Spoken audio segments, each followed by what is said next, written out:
Hi, I'm Nancy Zintsmaster, and I'm here today with Katherine Finley.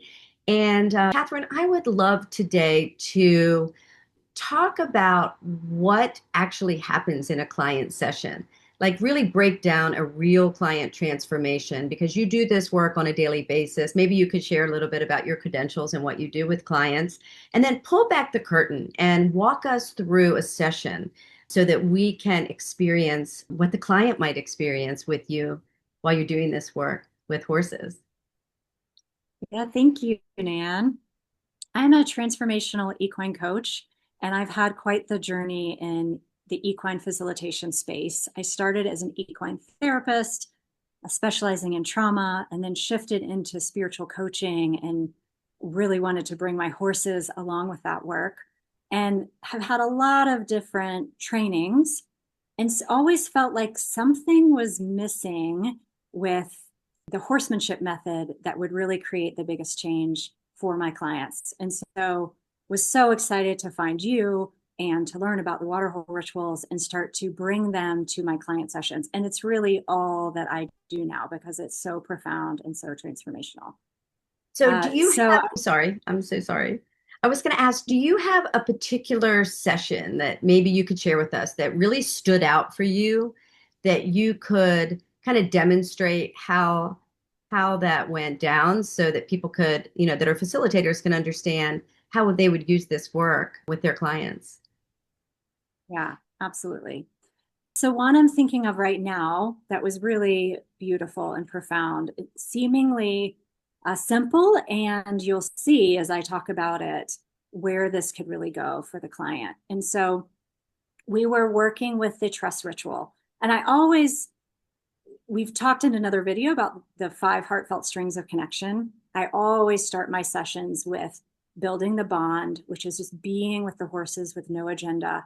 That helps the client get centered in themselves, get grounded, get attuned, what's actually going on in their body, right? We spend so much of our human time walking around almost like cut off heads in our Yeah. minds and not in our body and our whole experience, right?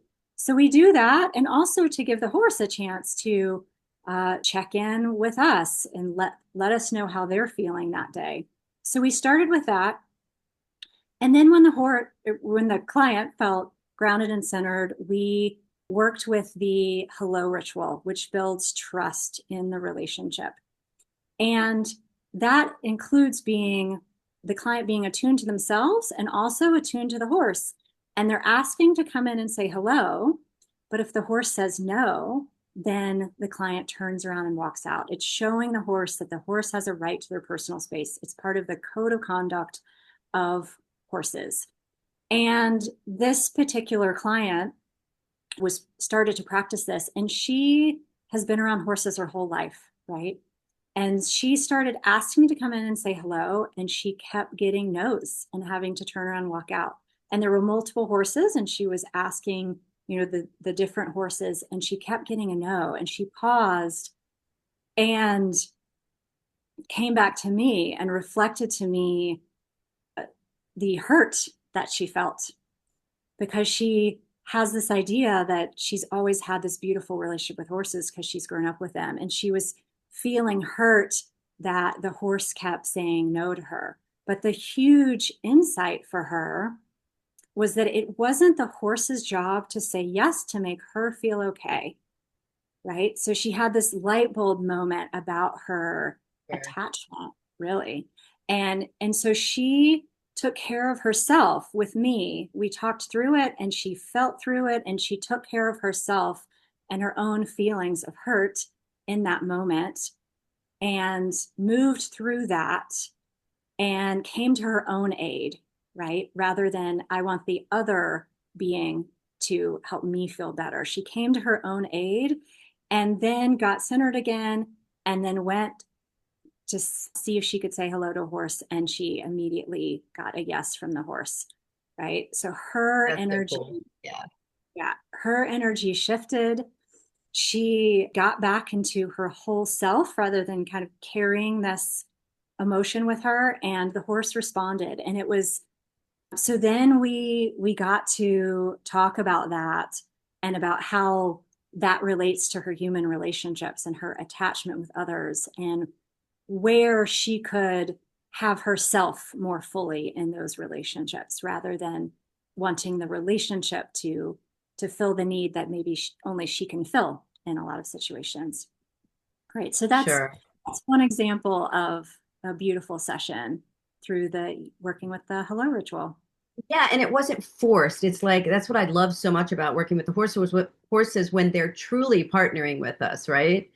So, you're over here like a spectator. The person is experiencing this, the feelings come up, and then it allows you to open a conversation with them for transformation. So much of, I think, talk therapy in offices, it's a lot to just keep asking someone questions, but when they can experience it in this way, it's so beautiful. And I think that what I love about the Waterhole Rituals, what I know that I love about the Waterhole Rituals is that walking a client through these rituals, you might not get to them all in one day, obviously, but just that one ritual right there is an entire session. And I think a lot comes up for people around connection, how they connect to others, especially when you mentioned like the bond, just sharing territory, sitting in a chair in neutral, just or trying to get to neutral, right? Getting regulated and just, allowing the horse to be free, right? Without tack. That's what liberty's about. And it that alone brings up so much, at least for the clients that I've worked with.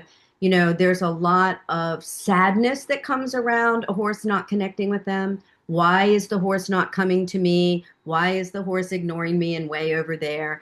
And, being able to work through those emotions with a client where they can actually see in real time that they're not being authentic. They're not in neutral. Their mind is on, why isn't the horse coming? Am I not good enough? This is embarrassing. The horse doesn't like me, or whatever those feelings may be, is huge. And I watch it over and over. The moment that the person just lets go of that and gets really attuned to the environment, being present as horses are all the time in nature, right? The horse will just beeline over to them. And I think you might remember we had a clinic up in North Carolina that you were at where there was a woman who didn't really like this one particular horse of hers. And I was working with three of her horses. And this horse, she said, was, a lot of things. He was stubborn. He didn't like her. There was emotions around that. And we were working on an exercise, and her energy, I know her very well, and her energy was just really tense and kind of angry, really. So I stopped the exercise and I asked her what was going on. And she told me, she goes, this horse just doesn't like me. And I just don't even want to do this. And then you and I started to talk to her, like, what's real, what's making you feel this way? And when she expressed that, do you remember that horse was on the other side of the arena and came directly up and put his head over her shoulder behind her? It was mind blowing for me. That was a huge moment for, obviously, I believe in this work, but it happens over and over again. But that one was big. And the woman actually said in that moment, she realized what her love language was. We didn't have to ask her. She knew. She said, when people don't want to interact with me, I just back out, I just go away. And that's what she wanted to do in that exercise. And when she began to express her feelings, that horse was just like in her pocket. And so that is such a beautiful testimony to just in a few little exercises that Carolyn developed for us to be able to learn the language of horses that also help us to be able to develop solid, healthy relationships, not just with the horse, but with each other. So, Yeah. Katherine, is there anything else that you would like to share about this, or any of your sessions, or any tips for facilitators? Well, as you were talking, Nan, I was thinking about how you know, I know as the facilitator that whatever's happening between the horse and the client is absolutely perfect for them, for that particular client and what they need to learn. And Yeah. my job is to just is to hold space and be curious about that and help the client be curious about that. So if a horse is far away and seemingly ignoring the client, it might be the client's learning and insight, to not take things personally. It Yeah, might be about if they shift their energy, the relationship shifts, right? There's so many different reasons why that could be happening.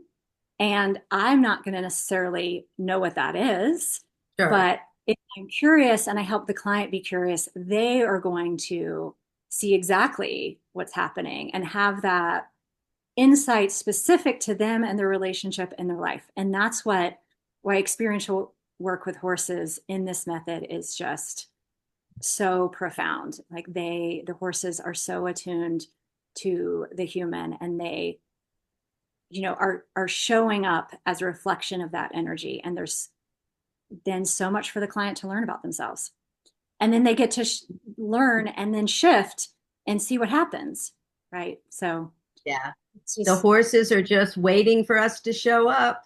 That's it. That's their job. That's their job. And it's so helpful to us as facilitators. So thank you so much, Katherine, for sharing this. I hope it was helpful to others. And anyone who wants to learn more about L.E.A.P, or Liberty Horsemanship for Equine Assisted Professionals program, you can go to carolynresnick.com. There's information there, and you can sign up for a discovery call if you would like to speak to us directly. So thanks again, Katherine. Take care. thank you.